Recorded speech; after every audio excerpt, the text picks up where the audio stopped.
welcome everyone to today's seminar. It's a great pleasure to welcome Dr. Michael Tippett from the International Research Institute at Columbia University. So this is, for those of you who don't know, this is a very large institute near Lamont Observatory in New York State, not too far from here, where they do extensive research on climate and weather forecasting, and also their forte is training climate scientists from all over the world in climate data analysis, modeling, and all aspects of climate understanding and prediction. So Michael grew up in Raleigh, North Carolina, where he attended the North Carolina State University and obtained his bachelor, double major in mathematics and electrical engineering. And then he decided to come to NYU at the Courant Institute for Mathematical Studies here in New York City. And he did his PhD in applied math, but with a focus on transport processes in plasmas, which is a basic problem in generating energy by fusion processes. So after his PhD, he was a postdoc at the Max Planck Institute for Plasma Research in Germany, in outside Munich.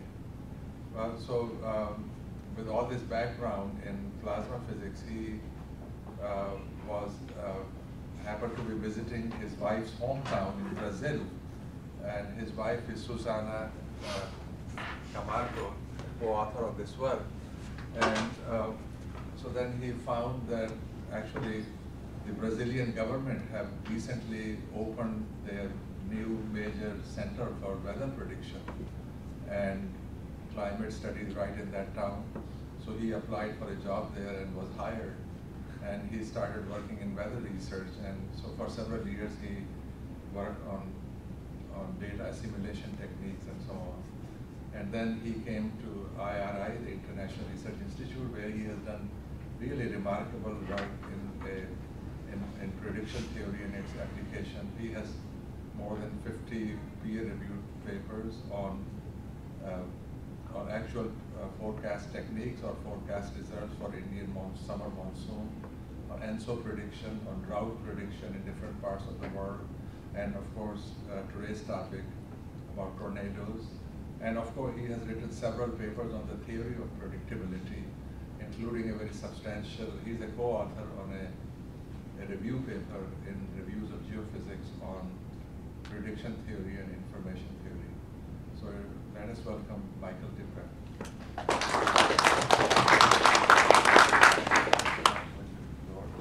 Sure.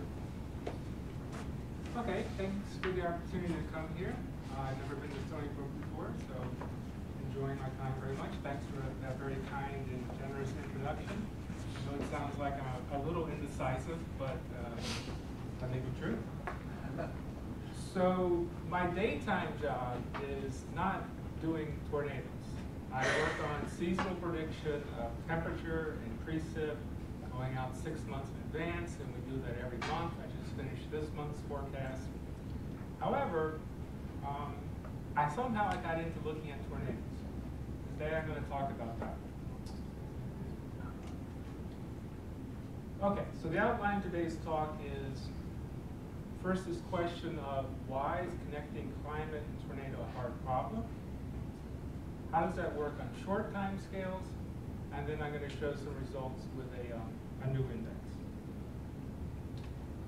So, motivation. Before last year, I knew nothing about tornadoes. I grew up in North Carolina. I live in New York. We barely have tornadoes. April was the most active month ever in the US. There were 758 tornadoes, which smashed the previous record for April and was the most active month of all time. Lots of damage, many deaths. And it was impossible to ignore this. And the media, as soon as this occurred, what did they ask? Well, I looked to the New York Times. The New York Times says there was no consensus. The usual culprits, which are ENSO, climate change, what do we know about that? Well, NOAA issued a response here, right on, oops. Okay. So what did NOAA say about ENSO?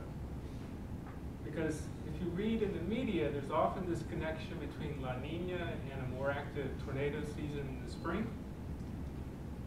Marty Curling and his team said the covariability of 20 severe spring tornado outbreaks over the U.S. in phases of ENSO during the past 100 years presents a complicated picture of the historical relationships. That was the best they could come up with. So despite the fact that the media often makes this connection, if you look at the real data, it's very hard to find. It's very hard to find. Well, if it's not ENSO, it must be climate change. Again, I go to the New York Times for my scientific information, and on one, Kerry Emanuel was quoted as saying, there hasn't been much work done. So we have this tremendous event, but we don't know why it happened. Was it random? Was it ENSO? Was it climate change? Will we have more in the future, less in the future? This is a very interesting question. All right. So what about this year? Well, this year, if we were thinking maybe we're going to have lots more tornadoes in the future, here's this year compared to these percentiles of the distribution going throughout the year from January to December. We've had, in July, only 24 tornadoes. It's the lowest ever. So it's not clear that there's some clear trend going on.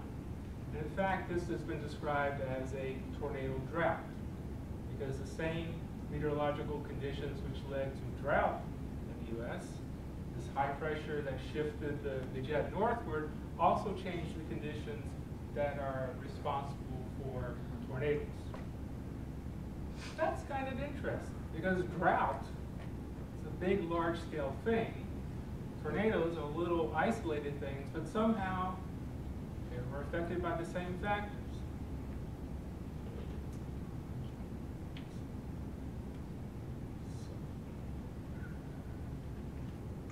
Okay.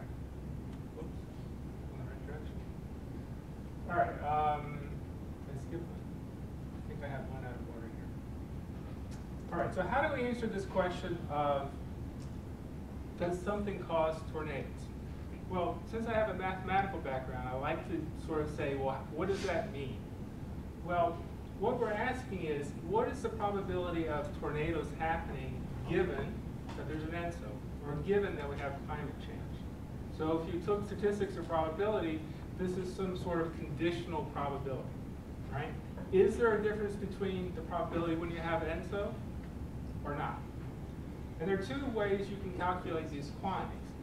One is based on data, right? You look at statistics, and this sort of probability is exactly what gets calculated when you do a regression or when you do composites, right? When you look at something conditioned on ENSO or conditioned on climate change, you may be doing a composite.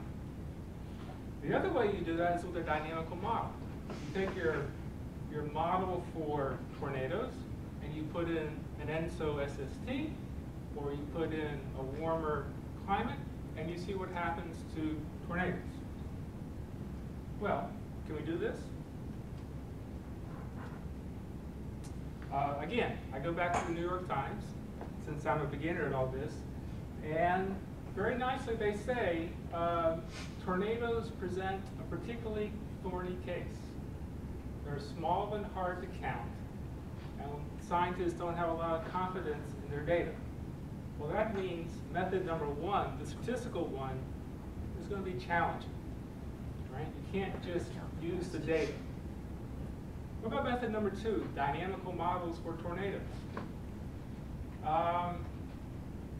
It's really the same problem, small.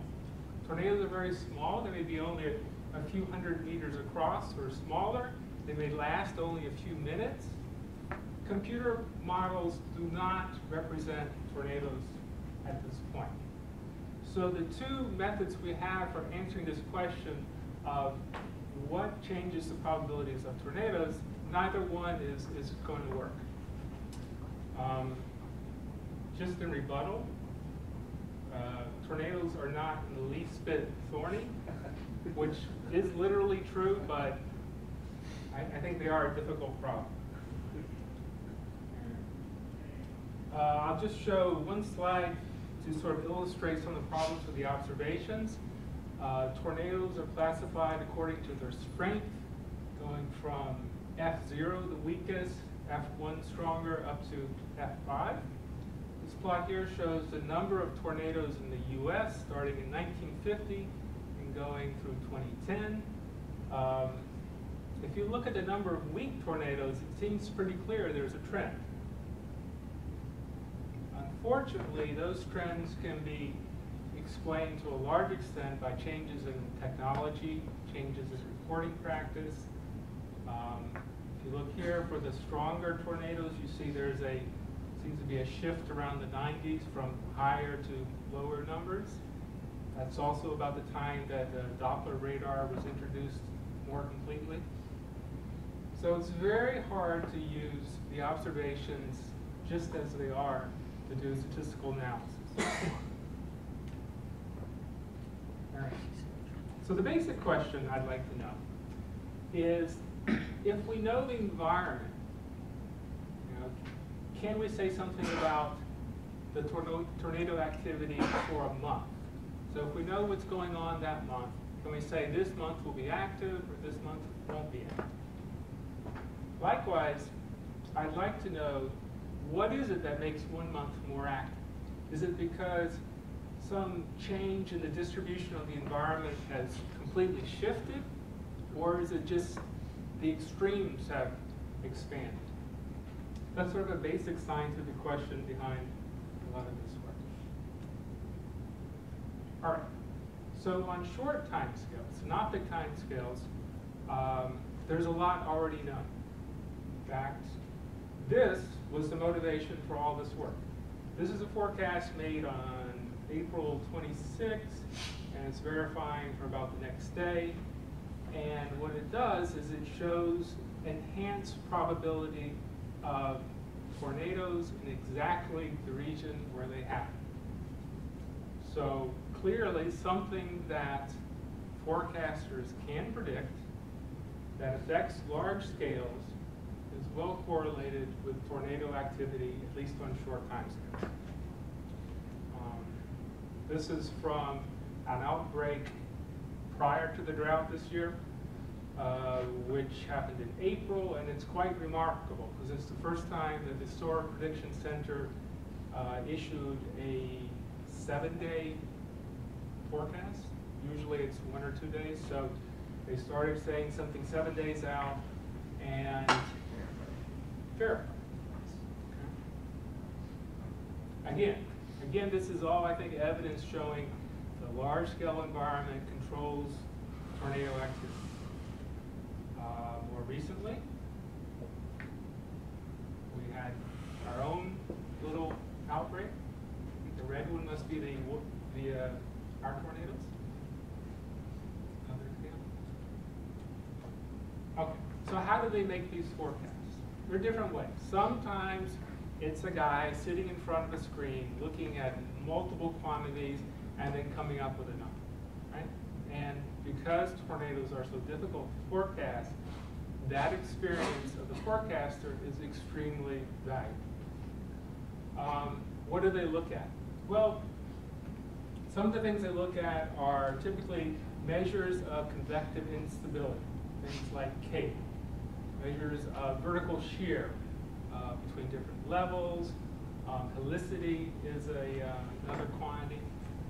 So they have learned that if they look at these different ingredients, and if all the ingredients are there, then there's a good chance something will happen. So they call this an ingredients-based approach.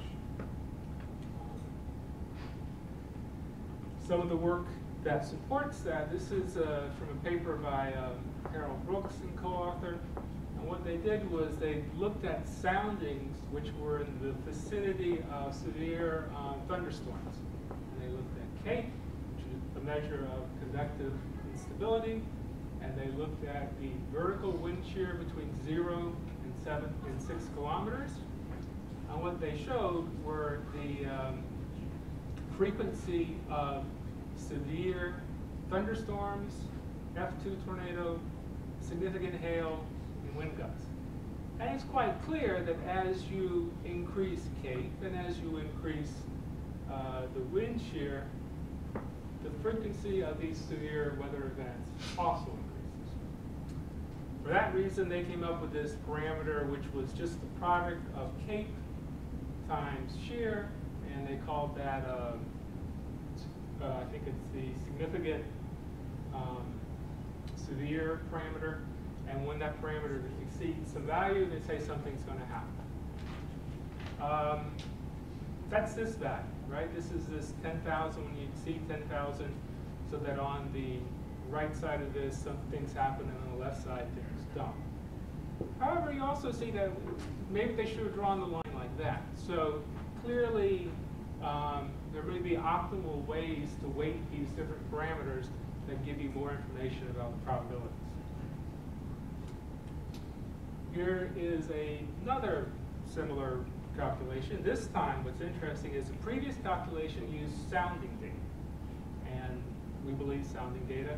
What's remarkable here is they're looking at the same quantities, shear and Cape, but they're using reanalysis, which the connection to reality is a lot more tenuous.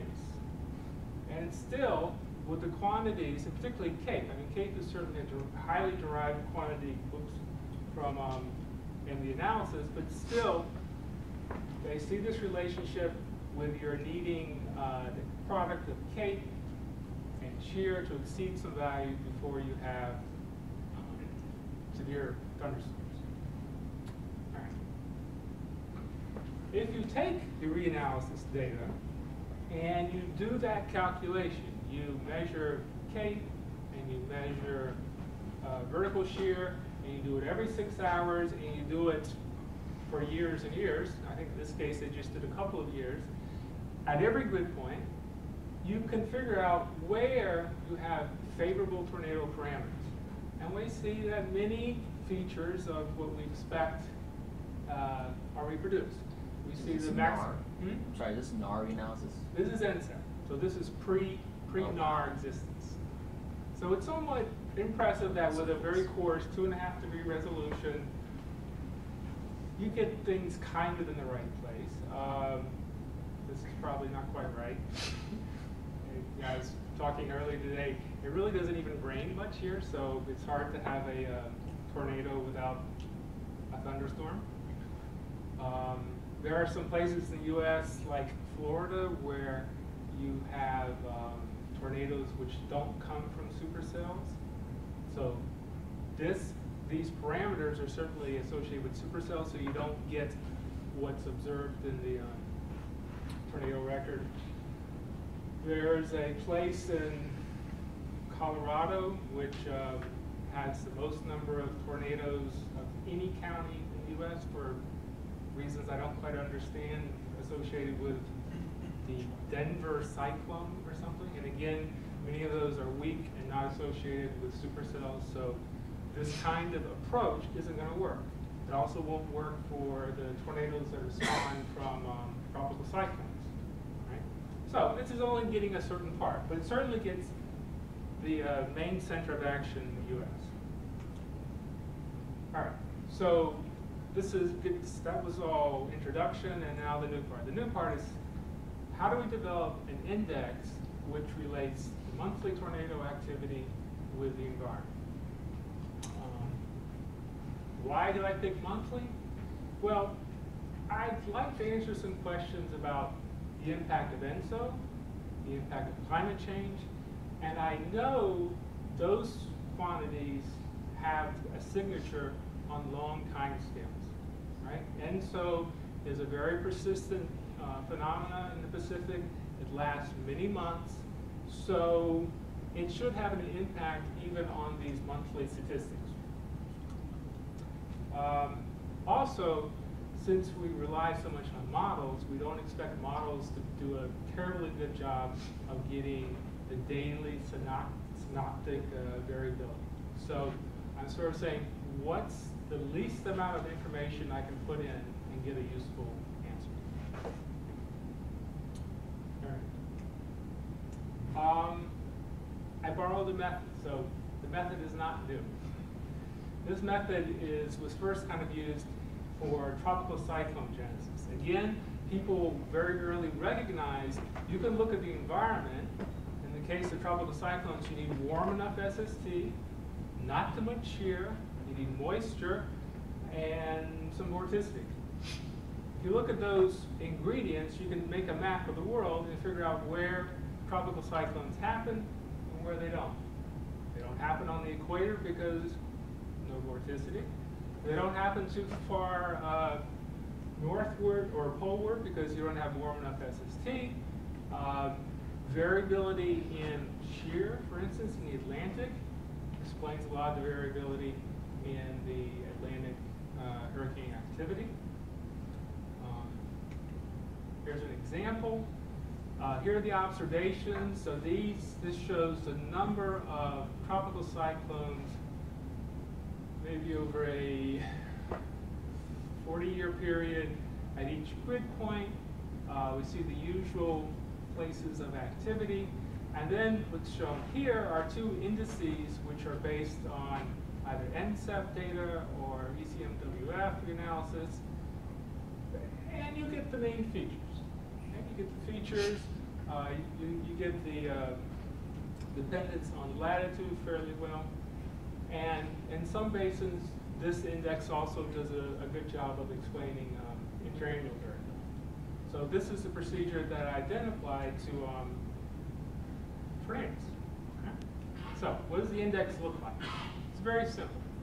The index are some constants times your environmental parameters. So it looks just like a linear regression, right? Fitting a straight line through some data points, except there's an exponential here. And the reason the exponential there is because it's a fancier kind of regression which is used for count data.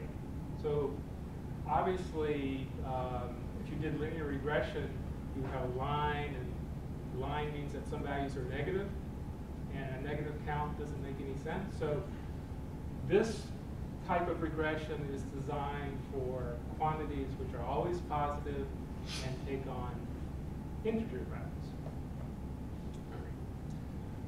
What are the environmental parameters I use? Well, I throw in the kitchen sink. This is pretty much everything anybody has ever looked at. Okay? There's a danger about that, which I'll discuss. So the key thing that I decided to do was to look at the climatological variability. I've already shown you that there's a trend in the number of tornadoes. There are shifts when different technologies, there are shifts when reporting practices change. If I do something like a linear regression, what does regression look for? It looks for things associated. So just because there's a trend in the tornado data, and there's a trend in temperature, or a trend in pirate activity, or a trend in something, a statistical method will say those two things are associated. But physically, it may not be the right reason. So I've taken all of that possible misinterpretation off the table by only looking at climatology.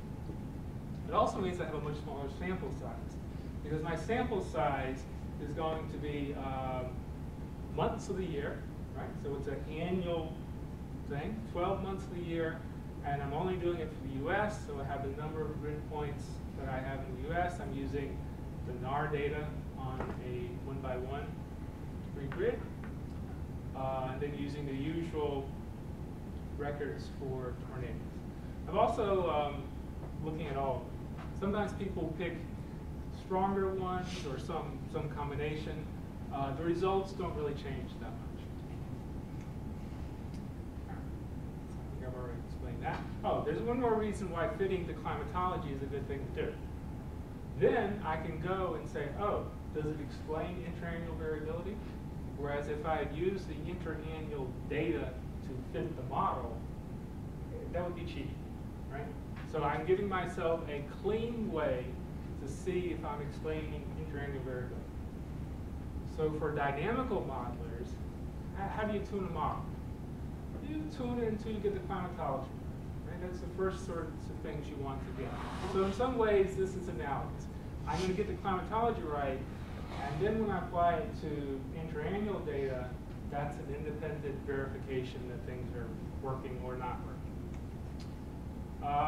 I said I put in the kitchen sink.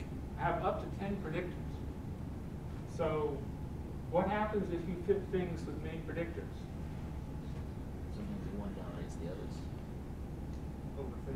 Overfitting, right? Because the more things I have, the better I fit. Now, this is showing a measure of goodness of fit, or actually sort of the error of the fit. So the error of the fit keeps going down as I add more predictors. You know, there's some joke on Wall Street, if you give me enough predictors, I can predict your dog's phone number.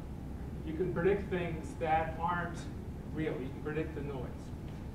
So how did I try to avoid that? I put error bars in things, okay?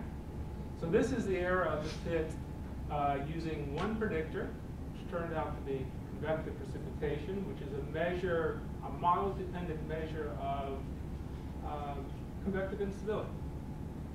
When I add two predictors, in this case, storm relative velocity, which is the measure of vertical shear, the error of the fit drops a lot.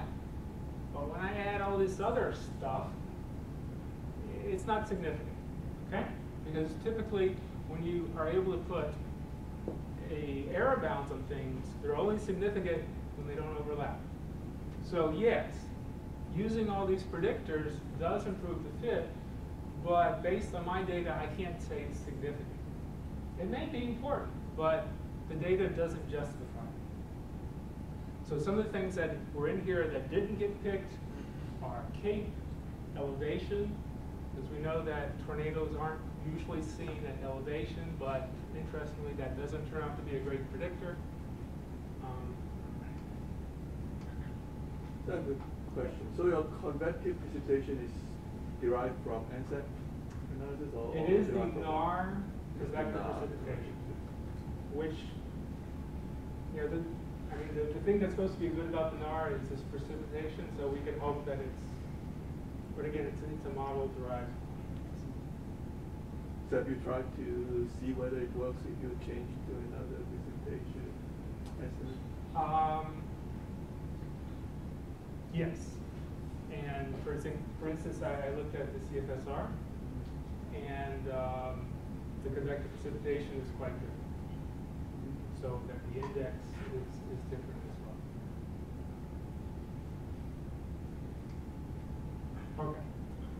If you are a fan of tornado stuff, you know that cape is the one that gets a lot of attention, and I did not pick cape. So this shows the error of the fit for different two-parameter indices. Best one is here. It goes up, and actually about the worst one I'm showing is the one that uses cape, which is kind of surprising, because that's the one people rely on so much. And there are a number of reasons why that might not be working. I mean, I'm looking at monthly average cape, and what forecasters use is, you know, cape at an instant, cape over a 3-hour period. So it could be monthly mean somewhere. Could be that the assumption of the regression, which, like when you're doing linear regression, you assume there's a linear relationship, and if you try to fit a curve with a straight line, it doesn't work. That could be it. So what I do is I check the assumption. One of the assumptions of regression, I'm essentially checking if it's a straight line, sort of like taking the derivative, and if the derivative is 0, it's a straight line. And it turns out that this derivative, which you can think of as, the way I do that is I calculate the coefficient for different values of k. So for small values of K, the coefficient, which measures the sensitivity, is large. So the sensitivity to K is large for small values, and as it increases, it saturates. Right? At least that's what the data says. That you need, as you're passing a certain threshold, the likelihood of tornadoes increases, but as you increase it more and more, the sensitivity reduces. Okay? The sensitivity of storm relative felicity is a little hard to understand, but it's not that far from being a straight line. So to fit the assumption of the regression, we want these error bars to encompass the dashed line. They almost do. Here, it's pretty clear they don't. And it's kind of systematic to see the differences. On the other hand, convective precipitation shows the same sensitivity, it's the coefficient, to the values of the precip regardless of the value. So it's not that the sensitivity changes over the range of values. And again, storm relative felicity looks about the same. So I think that's one reason why Kate doesn't go into this model. But if you had a more complicated model which captured this nonlinear dependence, then it might be a very useful predictor. All right, so that's how I did it. Fit climatology, tried to be parsimonious in my use of predictors, let the data decide which predictors to keep and which ones not to. Let's see what happens. Okay, first I'm going to show you the observations in the index as a function of the parameters. So going up and down is the logarithm of convective precip, and across here is storm relative felicity. So the colors show the frequency of tornadoes. So in observations, this looks a lot like the pictures that Harold Brooks I showed from the earlier slides, where as you increase shear, as you increase some measure of convective instability, the likelihood of tornadoes increases. What's kind of remarkable is that the isolines of this frequency are kind of straight. And that's exactly the condition we need to do this linear regression. They depend linearly on these two values. The index, the isolines are exactly straight.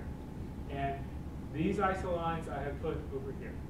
Okay, so the lines here are the index isolines, and these are index isolines and index color.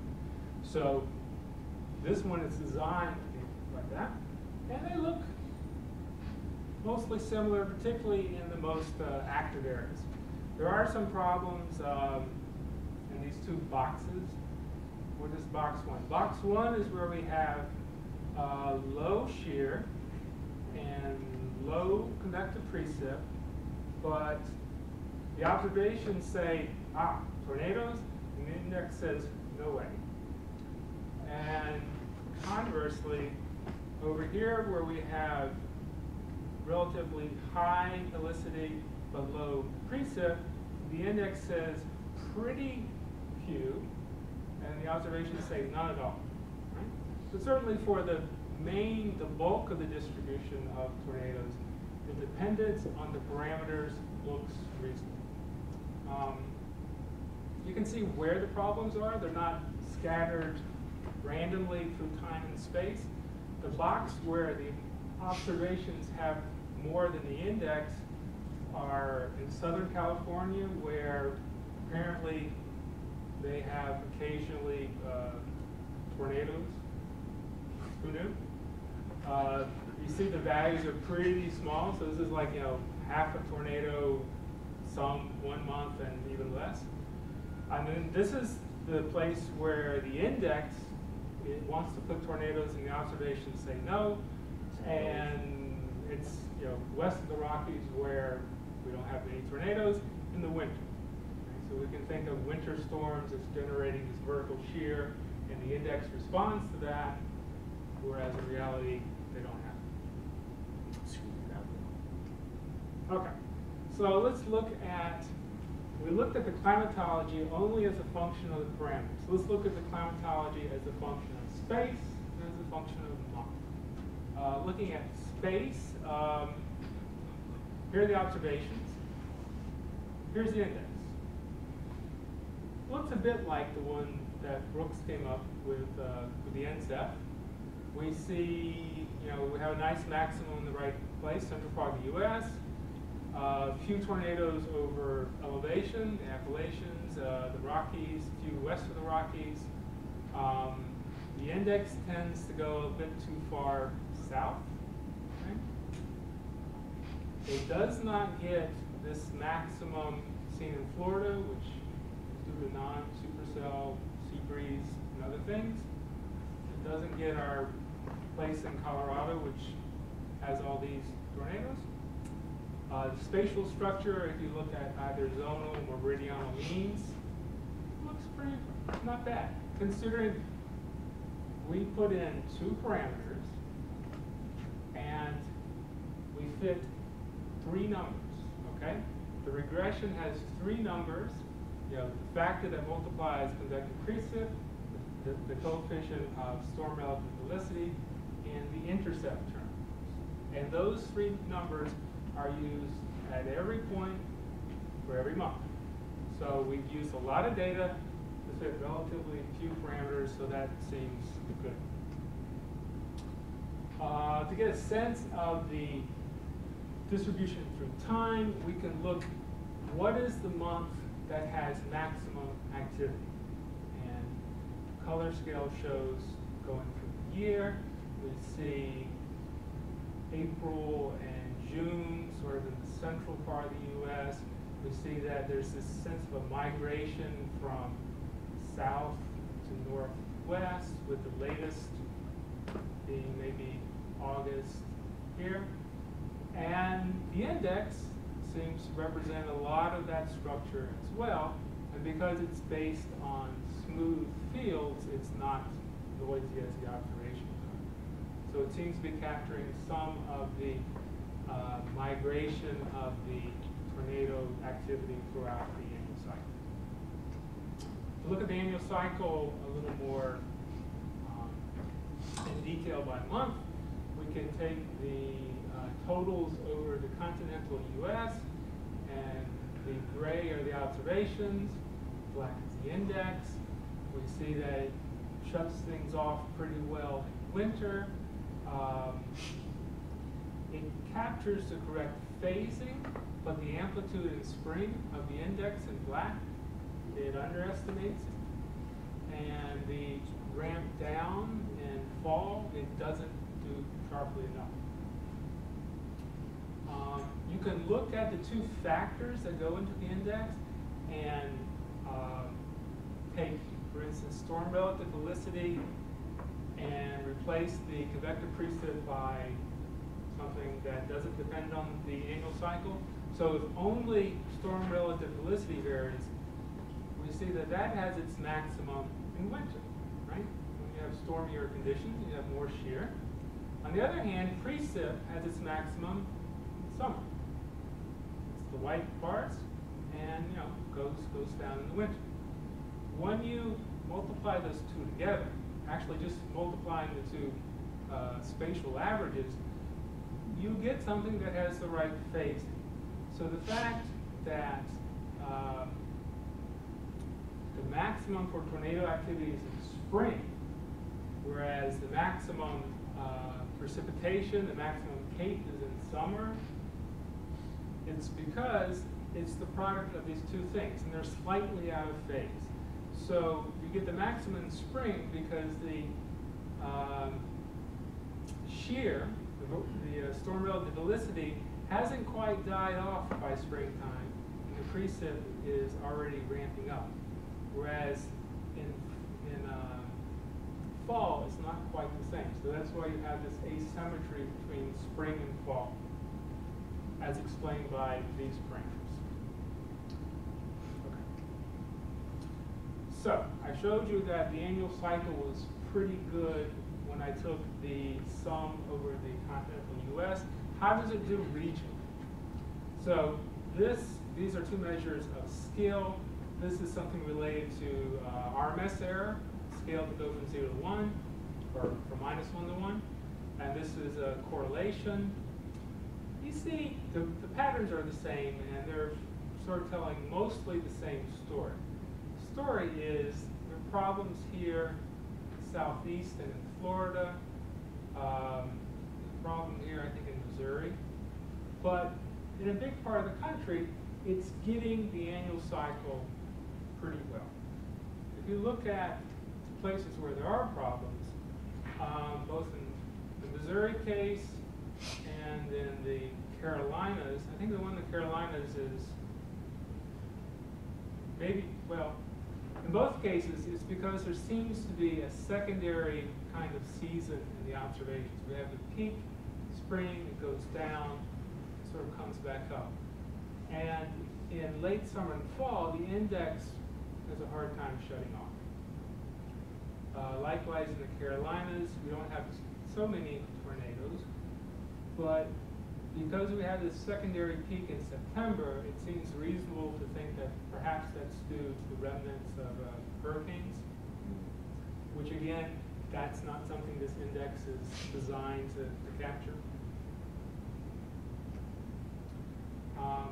If you look at the pattern correlation between the climatologies, and there are two ways of calculating pattern correlation, whether you center it or not, but that's not important. What's important is pattern correlation between the index and the observations are pretty good, except in August and September, which was also where the annual cycle was having problems shutting down.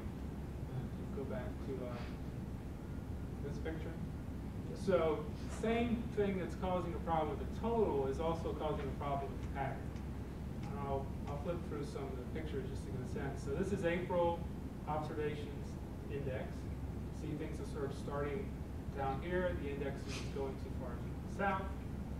You start to migrate northward. The index is still too far south. The structure is somewhat different. The observations have moved further north. The index is still sort of stuck around here. July, roughly similar. August is when things start sort of fall apart. You see that the observations have relatively few tornadoes in the center of the country, and the index says, oh, I'm still going to put tornadoes here.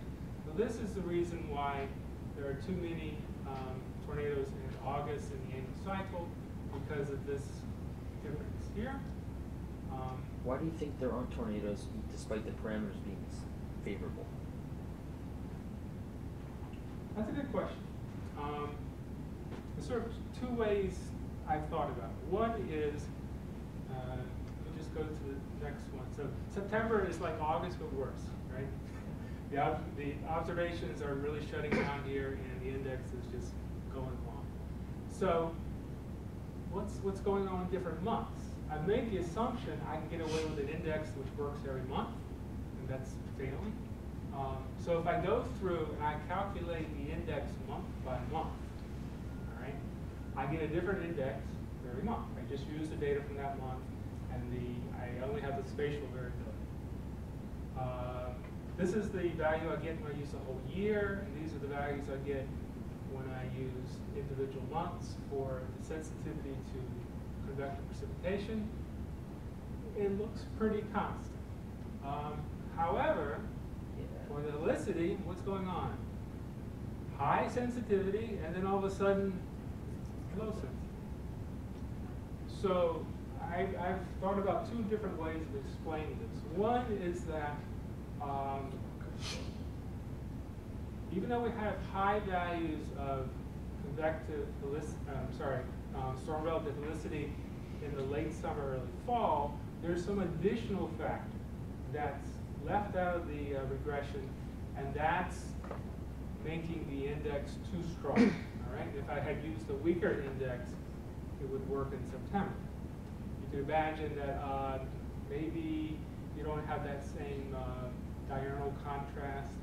You don't have some of the other things that happen in spring carrying on into fall. So that's one explanation. The other explanation is I think related also to the hurricanes. I think if I had a stronger sensitivity to shear, then when the shear reduced in the summer, which it does, it would shut off stronger, right? It would be stronger in the spring and stronger it would shut off quicker in the fall. Why do I have to use this value instead of the strong value? Well, I'm trying, when I use the whole year, I'm trying to fit the whole thing, right? And in the late summer, early fall, I have some tornadoes that don't fit into this index. And by trying to fit it all with the one index, I'm making my sensitivity to helicity too weak. But those are both possible explanations, and I don't have the answer. All right, so that was all climatology. Let me speed up for interannual variability.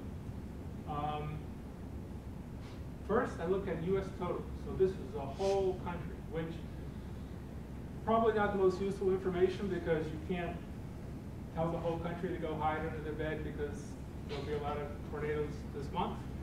However, scientifically it's useful. If we look at the correlation between the index and the observed number, those are good correlations. As I said, I work in seasonal forecasting, and we have a very low threshold for getting excited about a correlation. 0.3, ooh. When is it bad? August and September. Okay, so what's broken is broken in those months. You can ask which factor is giving you the skill, right? Which thing is changing from year to year and making the difference? Because all I looked at was climatology. I don't know what the variability is. What you see is that mostly it's the convective precip. However, in the springtime, May, for instance, both of them count, which is sort of why that's the most active time. That's when both factors are contributing to the changes. If you look at the actual values, so just to try to convince you that, so here are the annual values. The black is the index. The observations are this line here, which has the trend that I talked about before, shown differently. Storm Prediction Center has inflation-adjusted annual totals, which you may have run into. That's the dashed line. It looks pretty good. So this is a challenging thing to do because it's the annual total, and it includes the months that we do quarterly. This was April. This is for April. And this is the value for 2011. Wow. Everything was done using only the data up to 2010. So not only was it done using climatology, this point didn't even go into the climatology. So it certainly shows that the atmospheric conditions that occurred as measured by this index were unlike anything that had been seen in April before. It still underestimates. This is 500 and the observed was closer to 750. So, what about regional scale? Just briefly, there seems to be some regional skill in the active months. So if you look at a month in a region where things are going on, the index has skill to some degree in producing that. Again, there are a lot of places in August and September which are poor, and the places that don't have any tornadoes got it. So I think that's pretty promising. But again, is this a forecast? No. These are using the observed atmospheric parameters, monthly averages from the NAR. Okay, let's do forecasts. I was about to ask, can the models really predict, convective precip or just... What's the hardest thing to predict that people worry about? Precipitation, right? When's the hardest time in the U.S. to predict precipitation? Convective season. Warm time precipitation, okay? So you sort of know this is not going to be easy, right? We know that we don't have a lot of skill in the summer, so this is only going to be more stuff. So what I did, Another problem is that didn't you say that when you use DCFS precip is also this looks much different? climatology is different. The climatology of the initial condition is different. So, this seems doomed, right? I could go and refit a new index for the CFS. Well, let's just try. Because again, the more fitting you do, the more you have to be a little suspicious. So the CFS hindcast had just come out. I'm only going to look at the 1 month lead. If you've worked with the monthly hindcast, you know they have 24 mostly, except for November. They have 28 ensemble members. The starts are not exactly on the first of the month. So if I'm looking at a June 1 month average forecast, the starts come from these days, these 10,000 staggered starts. I'm not changing, I'm not refitting to account for model discrepancy. What's the solution? It's T126, I think. The 6 duels? Yes. So this is the NAR one. So this is the one using the observed reanalysis quantities, and here are using the predicted quantities. There's a big drop off. Yeah, this only a seasonal forecaster would put in bold. However, during the summer, particularly in June, there are some kind of striking correlations. This is a sample size of 28 or 29, so you might think, oh, outlier, right? Must be an outlier. That was sort of what I thought too. You look at the scatter plot, and these numbers show the years, 85, 02, 98 had a lot, 88 had very few.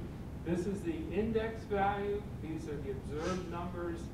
There's a significant underestimate, which the correlation doesn't care about.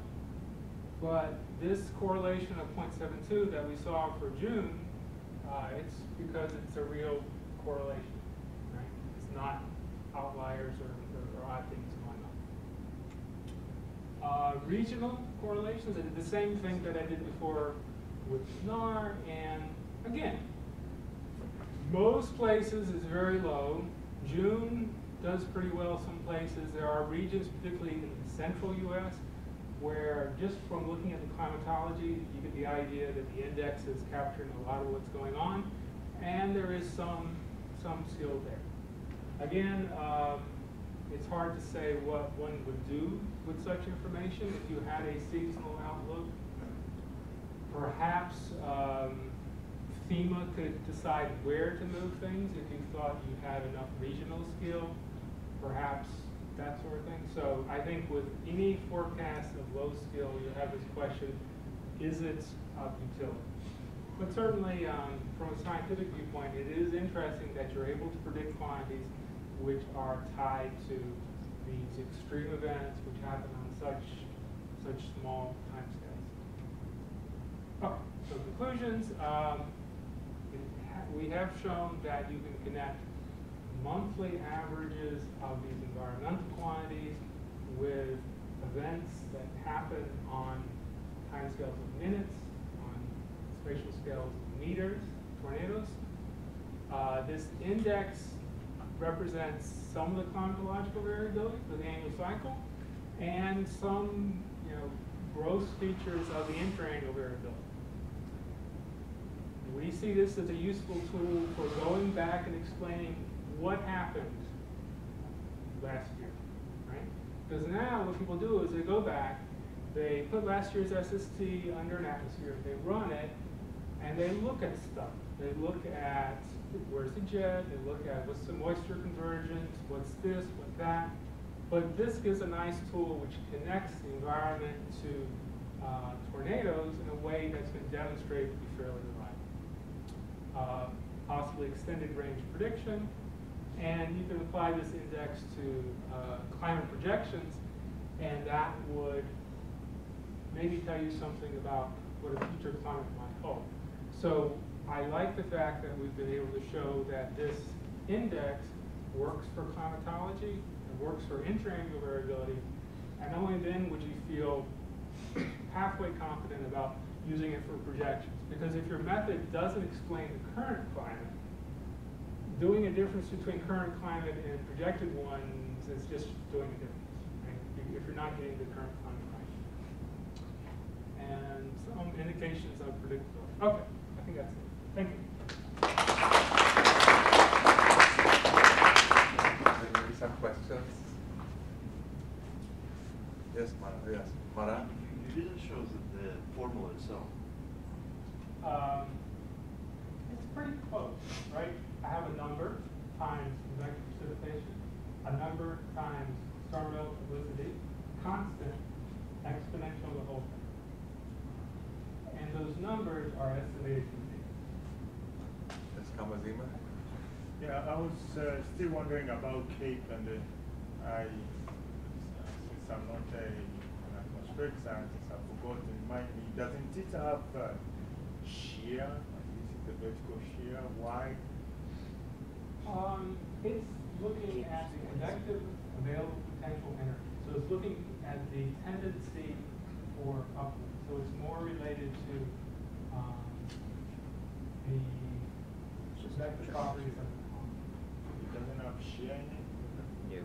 Does it? No. I don't know either. No, it's just derived from the temperature. Yes, Keith.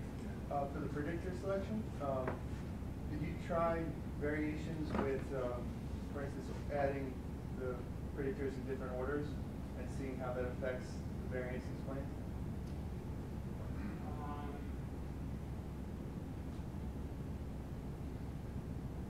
What I did was I looked at all of the 2 predictor models, all of the 3 predictor models, and does that cover all the orders? I think I did a forward Yes, stepwise. yes, Yeah. Yeah. So did you assess it by p-value, or was it just the error variance? What makes this hard to figure out what the goodness of fit is typically the p-value or AIC or whatever, all these things, you have to count the number of degrees of freedom, like how many samples you have. And you know for something that's meteorological quantity is spatially correlated, right? So counting the number of degrees of freedom is a little hard to do. So I did the error variance, or I calculated the error variance, and to do the error bars, I used a bootstrap technique. Okay. Sir Brian. So I think I understand the motivation of using monthly time scales to get the seasonal forecast. But I mean, and I'm not surprised the index isn't doing too bad because convective precip is associated with tornadoes, and there must be some relationship there.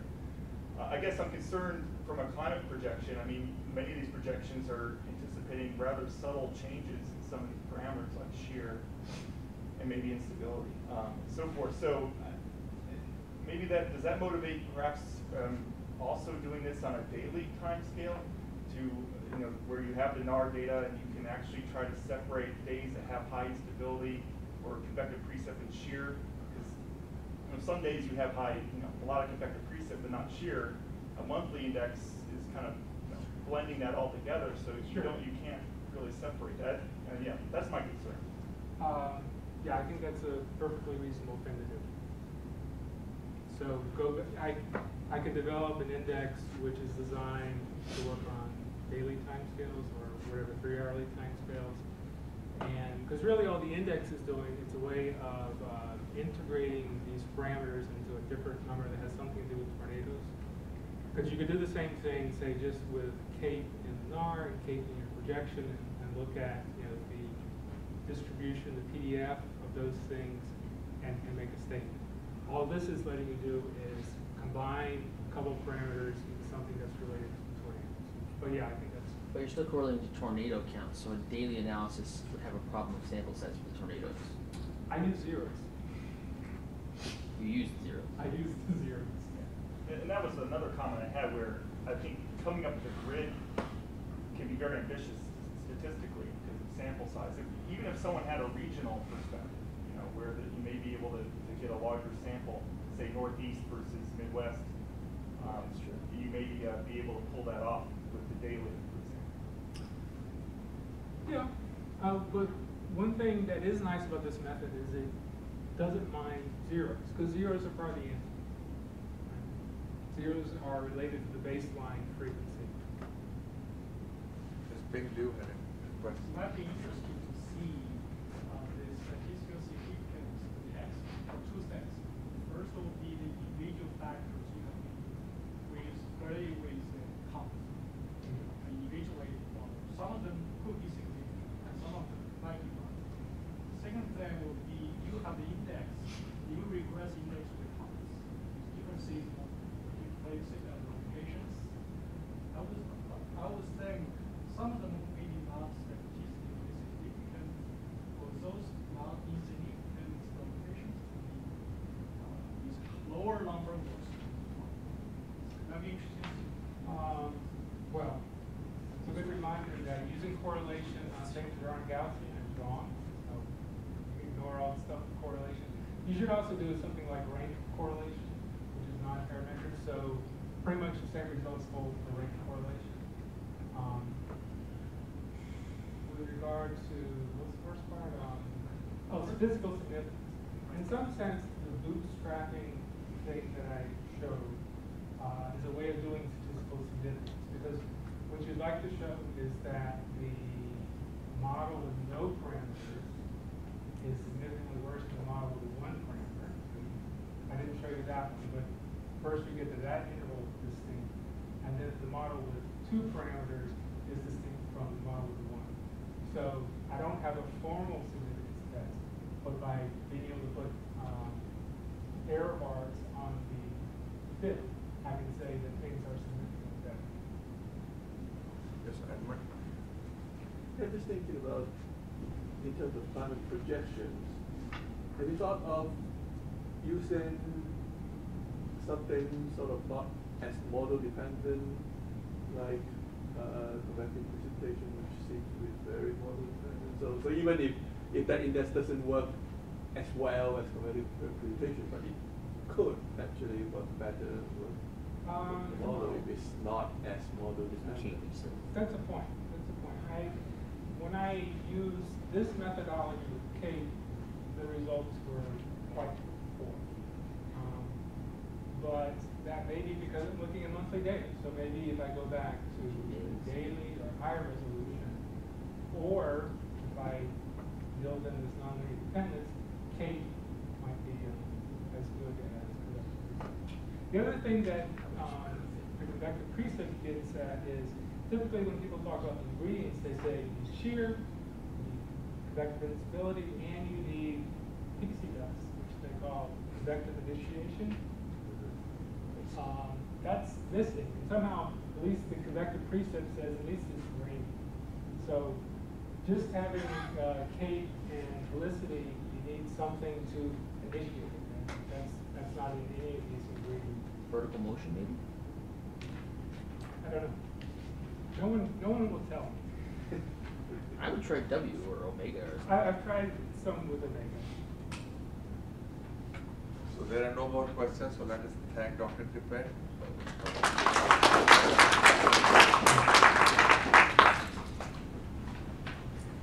I guess probably omega on a month is C2.